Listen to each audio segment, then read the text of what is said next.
Детский, детский шоколад, допустим, без машины, детский, он для детских тоже предназначается. Конечно, для бебек спить.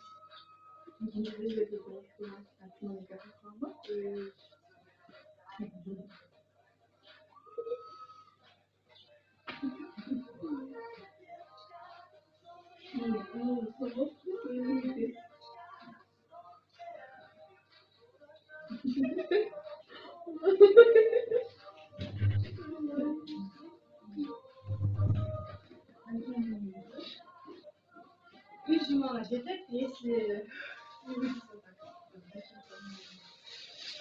ben karanlığı da görüyorum. 5 bin lira.